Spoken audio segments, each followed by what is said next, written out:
నరసాపురం ఎంపీగా తాను విజయం సాధించడం ఖాయమంటూ ధీమా వ్యక్తం చేశారు బీజేపీ అభ్యర్థి భూపతిరాజు శ్రీనివాస్ వర్మ. బీజేపీ వర్మగా జిల్లాలో ప్రసిద్ధి చెందిన తనకు ప్రజల నుంచి చక్కని మద్దతు వస్తోందన్నారు. నియోజకవర్గంలో సామాజిక వర్గాల పేరుతో ప్రత్యర్థులు రాజకీయం చేస్తున్నారని, ప్రజలంతా అమాయకులు కాదని ఆయన చెప్పారు. పార్లమెంటు పరిధిలో 7 అసెంబ్లీ నియోజకవర్గాలతో పాటు పార్లమెంటు సీట్లను కూడా తాము కైవసం చేసుకుంటామంటూ భూపతిరాజు శ్రీనివాస్ వర్మ ధీమా వ్యక్తం చేశారు.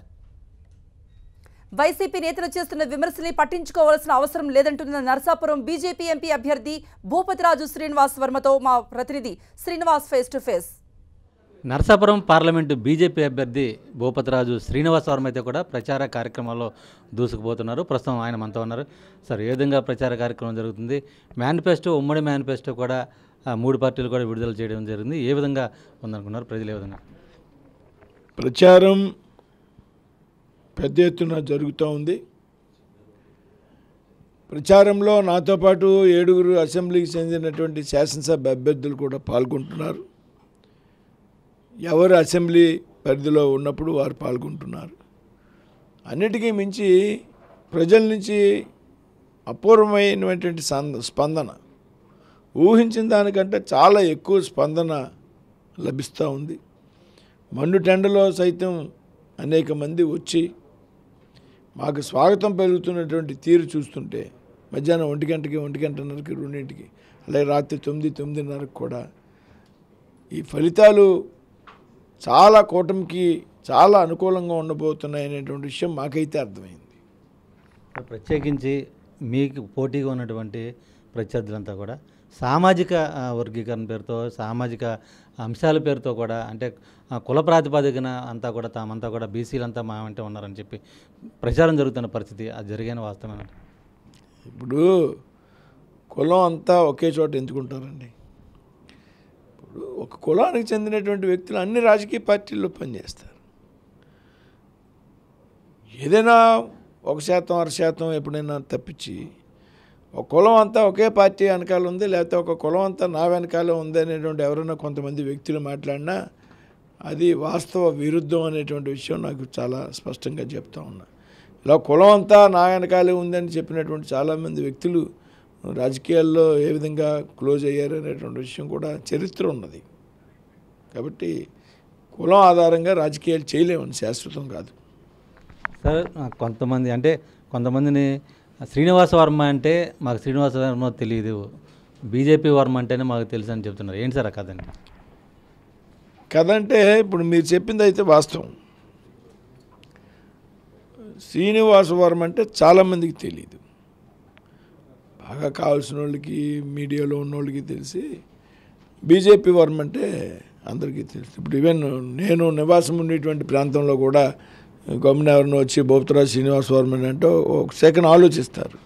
అదే బీజేపీ వర్మ అంటే వెంటనే ఈ భీమవరం వచ్చి మీరు రైల్వే స్టేషన్లోనో బస్ స్టాండ్లోనో బస్సు దిగి బయటకు వచ్చి ఆటోని కానీ, రిక్షా అతను కానీ, ఆటో డ్రైవర్ని కానీ బీజేపీ వర్మ ఇంటికి తీసుకెళ్ళండి అంటే తీసుకొచ్చి మా ఇంటి దగ్గర దింపేస్తారు. అంటే దీనికి కారణం ఏంటంటే బీజేపీలో కమిట్ అయ్యి సిస్టమేటిక్గా నేను పనిచేసినటువంటి విధానం. ఎందుకంటే నేను 34 సంవత్సరాల క్రితం ఈ పార్టీలో జాయిన్ అయ్యి అప్పటికే పెద్ద విద్యార్థి యువజన నాయకుడు అయ్యుండి నాకు అనేక మంది యువకులు, విద్యార్థులు సపోర్ట్గా ఉన్నప్పటికీ ఆ రోజుల్లో నేను బీజేపీలో జాయిన్ అయ్యా. వేరే పార్టీలోకి వెళ్తే నేను ఇటువంటి పదవులు ఎప్పుడు చూసిండు ఉండేమో. సిద్ధాంతాన్ని నమ్మే సిద్ధాంతం కోసం పనిచేసి ఎప్పుడైతే 34 సంవత్సరాల నుంచి అదేవిధంగా పనిచేశానో 1-2 సంవత్సరాలు గడిచాక ప్రజలు బీజేపీ వర్మగా పిలుచుకుంటూ ప్రారంభించారు. ఆ బీజేపీ వర్మ మన సమస్యల మీద పోరాటం చేస్తాడు కాబట్టి ఇంకా నాకు పర్మనెంట్ బీజేపీ వర్మ. ఇప్పుడు నా బ్యాలెట్ పేపర్లో కూడా నేను ఎలియాస్ అని ప్రొవిజన్ ఉంది ఎలక్షన్ కమిషన్లో, అవకాశం ఉందని తెలుసుకుని నేను అందులో కూడా నాకు బీజేపీ వర్మనే ఉంటుంది. ప్రత్యేకంగా మీ నియోజకవర్గంలో మీ టీడీపీ 4 చోట్ల పోటీ చేస్తుంది, అలాగే జనసేన కూడా 3 చోట్ల పోటీ చేస్తుంది. ముగ్గురు సమన్వయం ఏ విధంగా ఉంది, ఏ విధంగా ముందుకు సాగుతుంది? చాలా అద్భుతంగా ఉందండి సమన్వయం.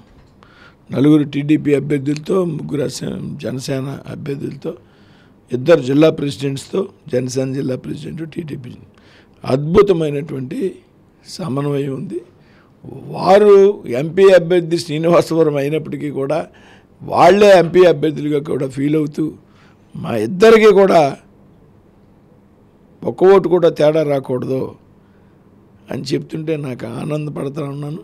మరి వాళ్ళందరూ కూడా ఆ విధంగా నాకు సహకరిస్తున్నటువంటి శాసనసభ అభ్యర్థులు ఎవరైతే ఉన్నారో వారందరికీ ఈ సందర్భంగా ప్రత్యేకంగా ధన్యవాదాలు తెలియజేసుకుంటున్నాను. సార్, రెండు పార్టీలకు సంబంధించి కూడా మేనిఫెస్టోలు అయితే కూడా విడుదలైనవి.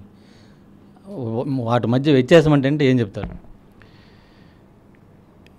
మేనిఫెస్టో సూపర్ 6 తెలుగుదేశం రిలీజ్ చేసింది క్లియర్ కట్గా ఉన్నాయి.